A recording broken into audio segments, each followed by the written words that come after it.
Hi guys, so our lockdown lesson number 4, it's the last one I'm going to talk about on the separation issues and how to prevent them. Now this next exercise, again, this can be done for dogs that are already displaying a little bit of separation issues, but also for young pups to prevent it. So what we're going to do now is I'm going to use a stuffed Kong. I'm going to say nothing to Oscar. We're going to go into one room. I'm going to give the Kong. I'm going to leave the room and close the door without saying anything.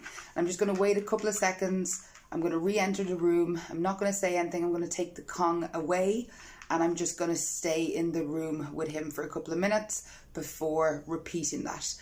Each time that I do it, I'm going to try to increase the duration that I'm out of the room. But you need to take this really, really slow, especially if your dog is already experiencing separation problems.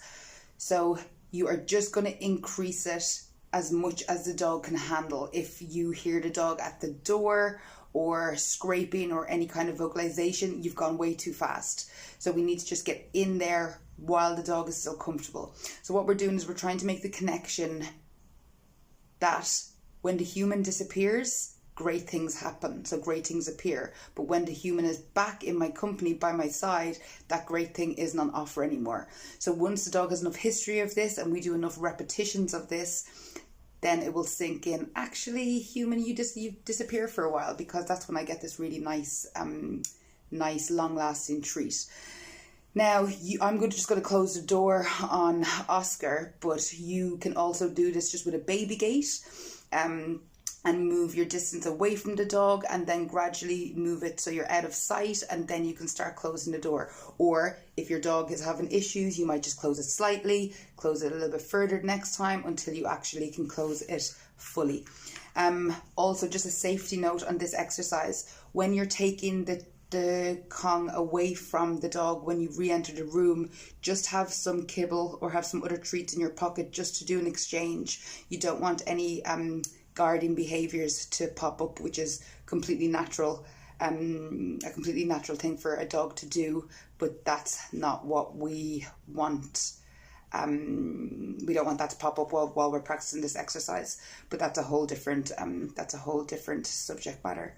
So I will just show you now with Oscar, but any questions, as before, put them in the comments below, and I will see you for our next lesson. Now, so I just have a Kong here. It's got some different types of treats in it. I'm going to come into this room. I'm just going to pop it down and I'm going to leave. Just going to wait a couple of seconds. I'm going to come back in. I'm going to do a trade-off.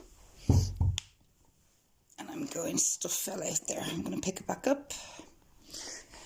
Sorry, I don't think you saw that trade-off.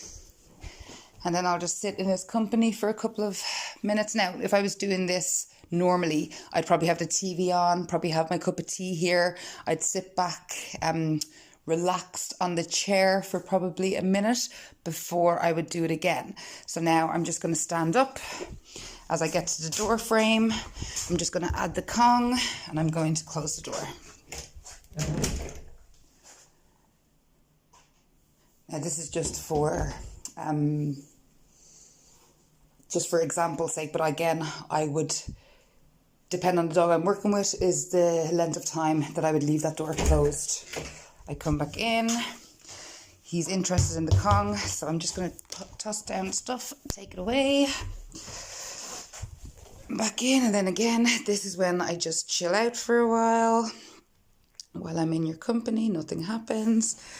When I leave, I just add something, say nothing, and just leave.